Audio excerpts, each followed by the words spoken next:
지난주는 예레미야서 35장 레갑의 자손들에 대한 말씀 드렸고요.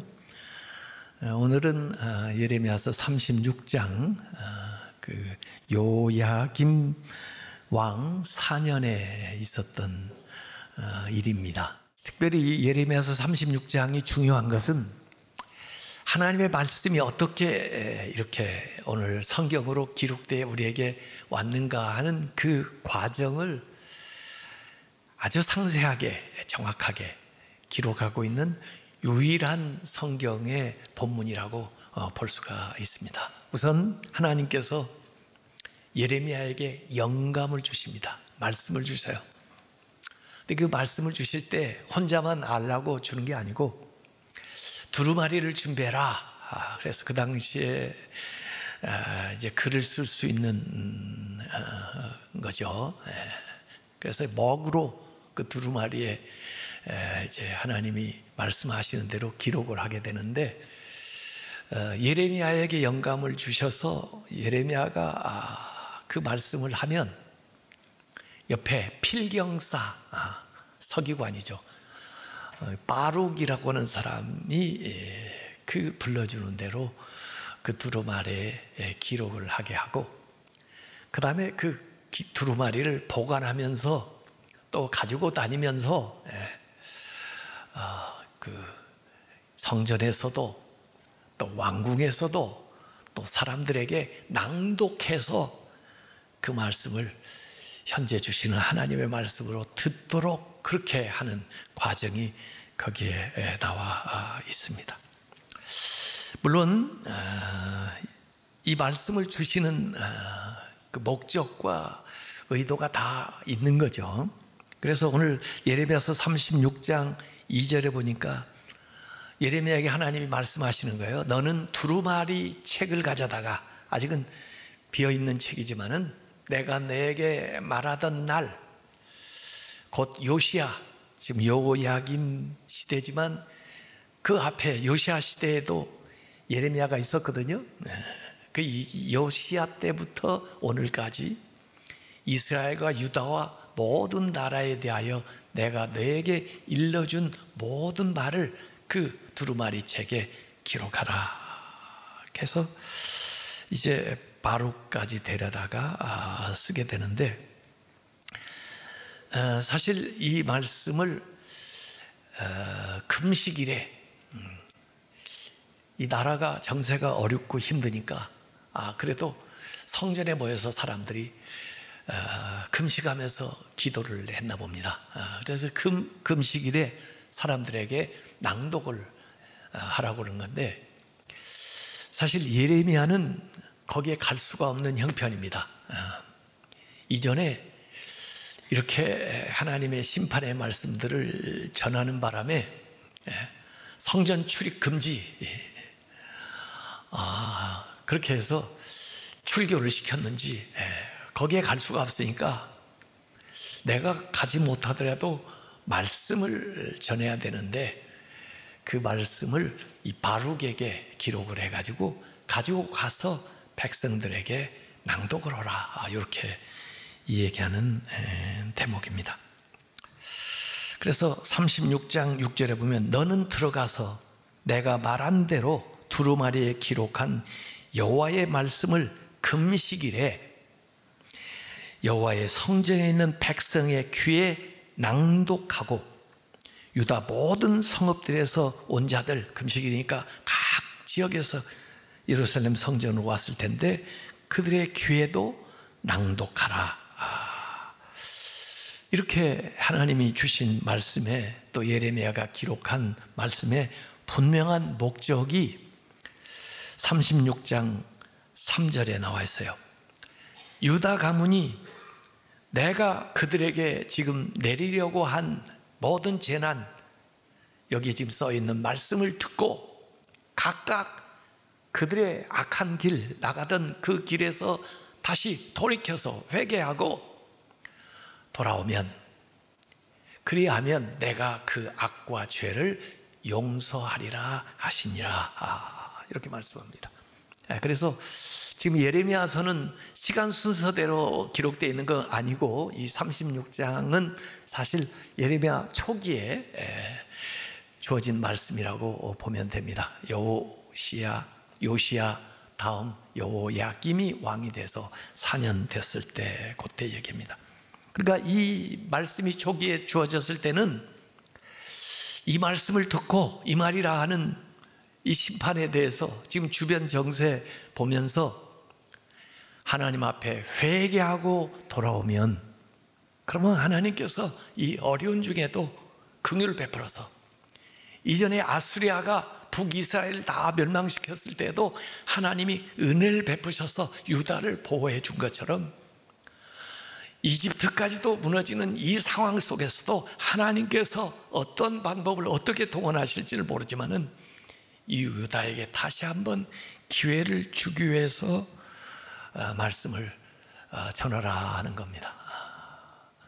그래서 은혜를 베푸시려는 것이 있는데, 이게 회개하고 지금 나아가던 길에서 돌이켜야 된다는 조건이 들어가 있는 거죠.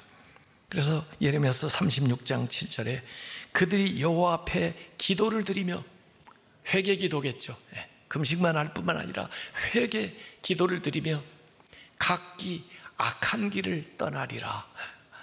예레미야도 그렇게 기대하고 하나님도 그렇게 기도하고, 그러면 여호와께서 이 백성에게 대하여 선포하신 노여움과 분이 큰데 그걸 돌이킬 수 있으리라는 기대를 가지고 이 말씀을 열심히 적어가지고, 또 자기가 가지 못하니까 바룩의 편에 그 금식에 모여있는 성전의 사람들에게 낭독을 하도록 보내는 겁니다. 자, 그래서 요야김 5년, 앞에는 4년이라고 그랬는데 똑같은 5년, 그 다음에 9월은 요새로 말하면 12월이에요. 그들의 9월은 우리로 말하면 12월이고, 그래서 기원전 604년인데 이때도 금식일을 선포한 이때 예레미야서 36장 10절에 보니까 바룩이 여호와의 성전 윗뜰 곧 여호와의 성전에 있는 세 문 어귀 곁에 있는 사반의 아들 서기관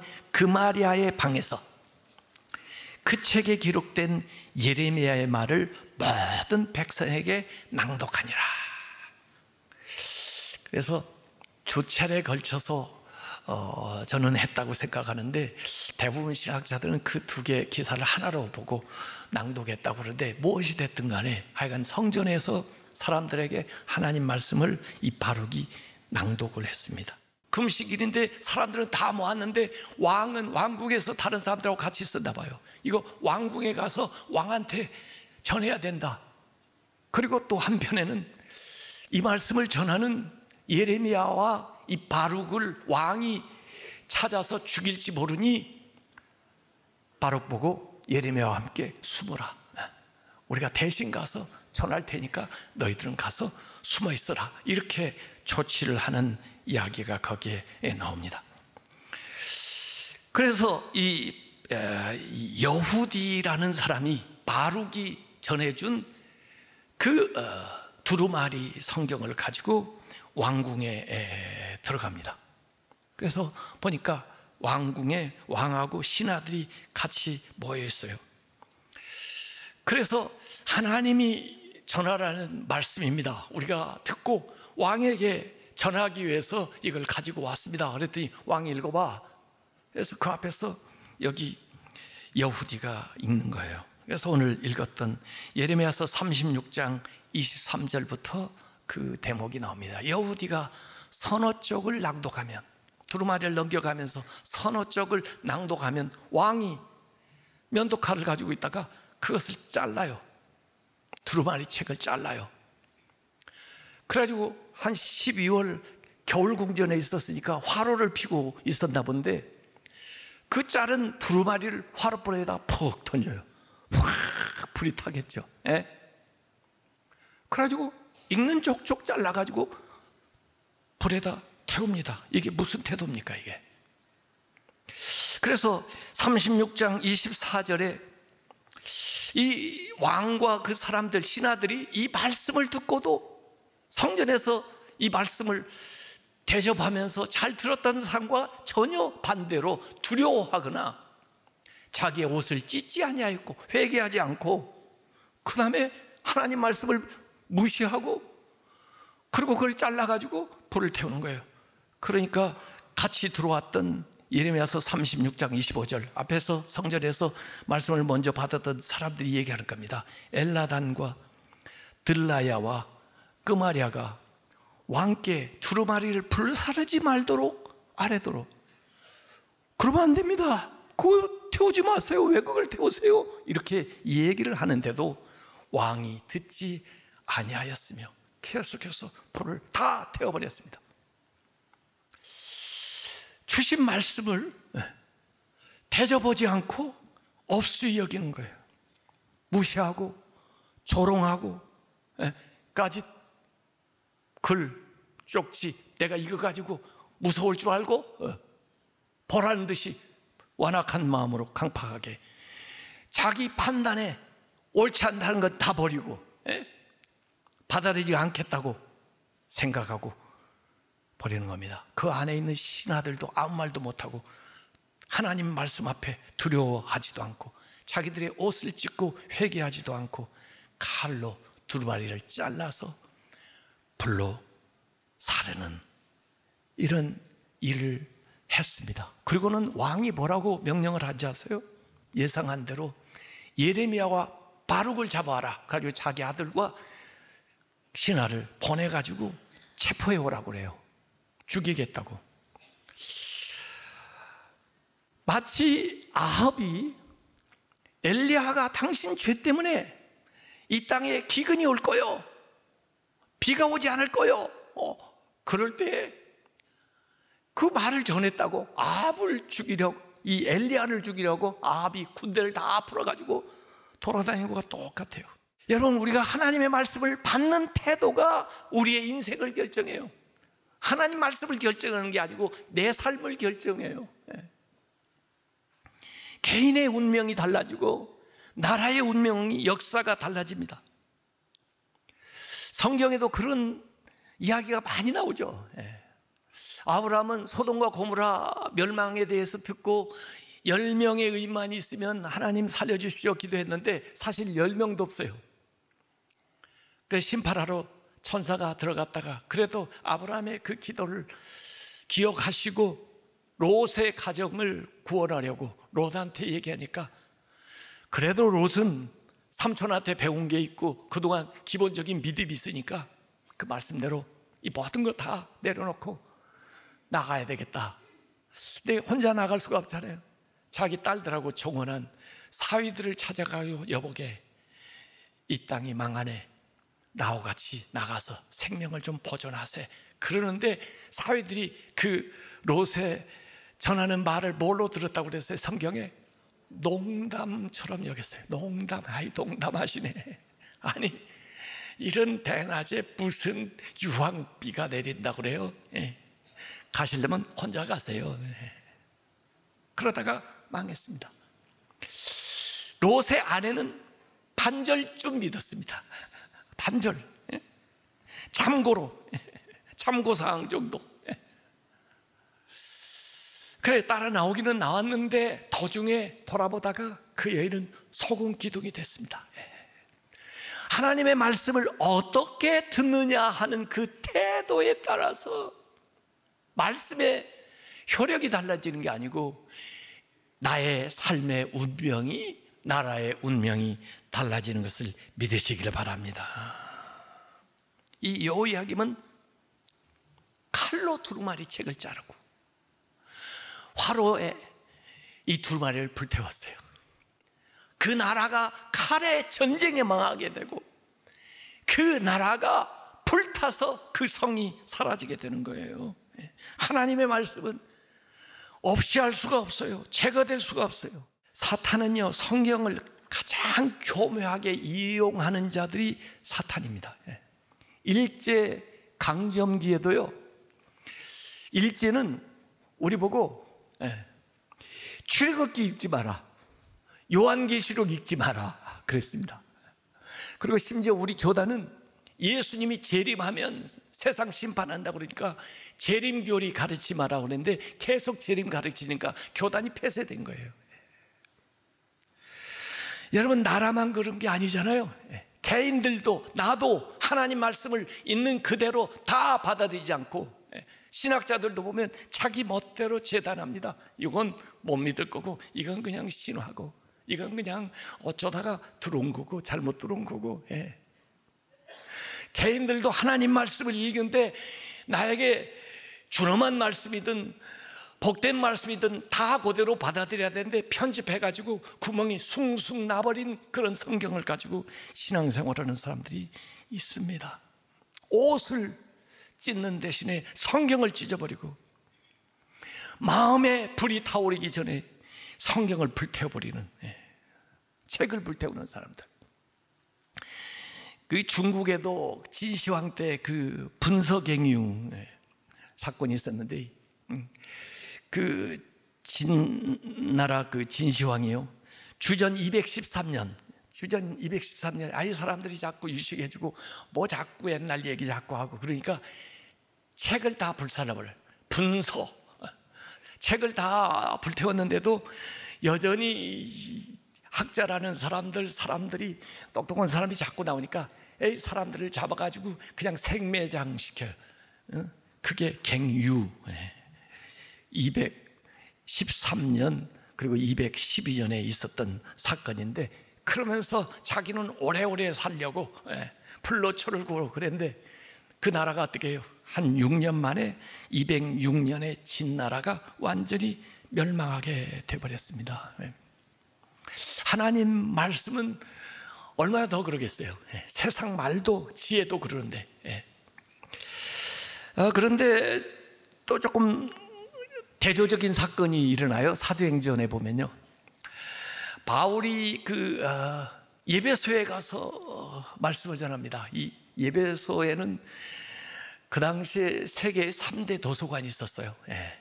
그만큼 많은 책들을 소장하고 있는. 이번에도 제가 유럽에 그 오래된 도서관들을 가봤는데 그 오래된 도서관이 있는 지역마다 인문학적으로 대단한 발전을 이루었더라고요. 보니까 결국에는요. 그래서 그 도서관을 만든 사람들이 있더라고요. 보니까요.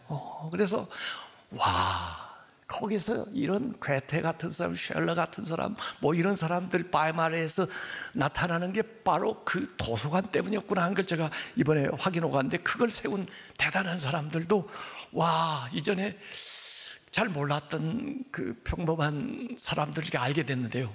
하여간 예배소에 많은 책이 있었는데 마술하는 책, 주술책도 있었나 봐요. 이들이 하나님을 믿고 전도가 된 다음에 여기 사도행전 19장 19절에 보면은 또 마술을 행하던 많은 사람들이 그 마술책을 모아가지고 와서 모든 사람 앞에서 불사르니 그 책값을 계산하니까 은 5만이나 되더라. 아마 그 당시에 획기적인 일들이 일어난 것 같아요. 모든 책이 다 좋은 책은 아니죠. 우리 자녀들에게 무슨 책을 읽어줘야 되는지, 우리 자녀들이 무슨 책을 읽고 있는지 여러분 알고나 계십니까? 한번 확인해 보세요. 하나님의 말씀은 영원합니다. 근데 그 말씀을 어떻게 대하느냐에 따라서 그 삶에 하나님의 말씀이 풍성해지기도 하고, 그렇지 않으면 그 말씀이 점점 없어지기도 합니다. 엘리 대제사장때는 말씀이 희귀하게 됐어요. 왜냐하면 말씀을 대접하지 않으니까. 그런데 사무엘이 나타나서 그 말씀, 자기 이름을 부르는 그 말씀을 듣기 시작하면서부터 점점 마음을 열고 하나님 말씀을 듣다 보니까 이 사무엘 때 하나님 말씀이 다시 풍성하게 돌아와요. 사무엘상하. 오늘 예레미야도 하나님 말씀이 임하는 광경이 예레미야서 15장 16절에 나옵니다. 만군의 하나님 여호와시여, 나는 주의 이름으로 일컬음을 받는 자라. 내가 주의 말씀을 얻어먹었사오니. 마치 남에게 준 것을 내가 얻어가지고 먹은 것처럼. 그런데 이 말씀에 마치 주의 말씀은 내게 기쁨과 내 마음의 즐거움입니다. 이렇게 고백하니까 예레미야에게 말씀이 쫙 해서 계속 들려오는 거죠. 그래서 성경에서 제일 긴 예레미야서를 쓰게 된 거예요. 여러분, 예수겔도 말씀을 받는 광경이 에스겔서 3장 3절에 나옵니다. 하나님 말씀이 인자야, 내가 너에게 주는 이 두루마리를 내 배에 넣으며, 먹으라는 거죠. 내 배에 넣으며 내 창자에 채우라 하시기로, 이 에스겔이 그 두루마리 책을 입을 해가지고 먹으니까 그것이 내 입에서 달기가 꿀 같더라. 달고 오묘한 그 말씀, 생명의 말씀. 그러니까 예수께를 통해서 말씀이 계속해서 들리는 거예요, 이 포로기에.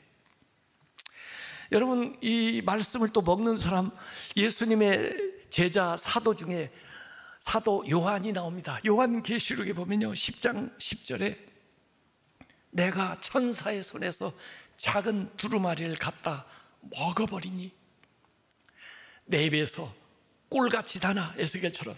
그러나 먹은 후에 내 배에서는 쓰게 되더라. 배앓이라는 거예요. 잘 먹었는데 배앓이 한 경우 있죠. 아마 약이 되는 말씀이고 경계가 되는 말씀이고 또 무서운 말씀이고 전화할 수밖에 없는 말씀이고 그래서 요한계시록을 다 기록을 해놓고 있는 겁니다. 그래서 하나님께서 여호야킴이 예레미야하고 바룩을 죽이려고 찾았는데 이미 하나님이 숨겼다고 여기 기록되어 있고, 그 다음에 하나님께서 다시 예레미야에게 두루마리를 준비해라. 그래가지고 여기 전했던 말씀을 다시 기록을 하게 하고 그 외에도 더 많이 기록했다 하는 것이 32절에 나옵니다. 그것이 바로 오늘 우리가 가지고 있는 예레미야서죠. 그러니까 예레미야서가 어떻게 전체적으로 기록이 됐는가 하는 것을 이 말씀에서 설명하고 있는 거예요.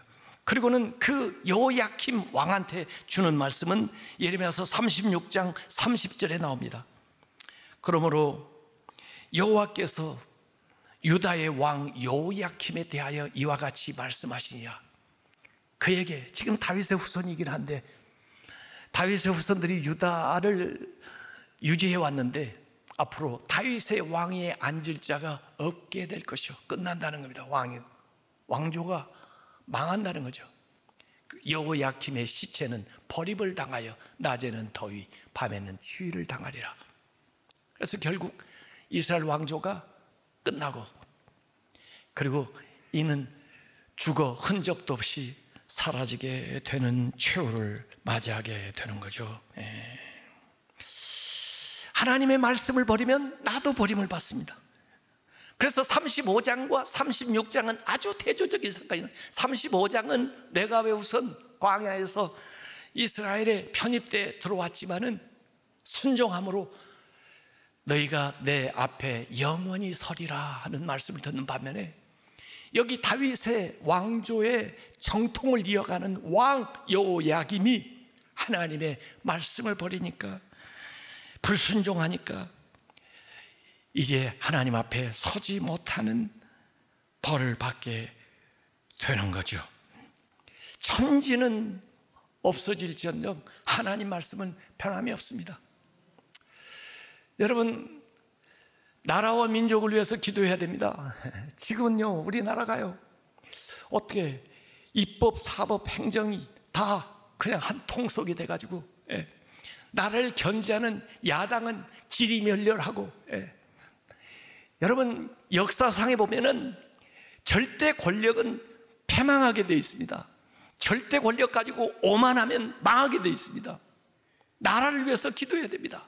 바르게 나라가 좋은 사람들 바르게 세워서 국민들을 바로 섬기고 나아가는 그런 나라가 되도록 기도를 하시기 바랍니다.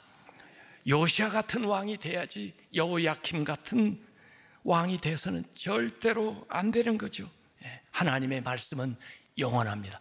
하나님 말씀 앞에 겸손하게, 그리고 하나님의 말씀 줄 때 아멘, 그 말씀을 대접함으로써 우리의 삶에 하나님 말씀이 더 풍성해지고 그 하나님의 말씀이 약속한 은혜와 축복을 다 누리시는 성도들 되시길 주님의 이름으로 축원합니다.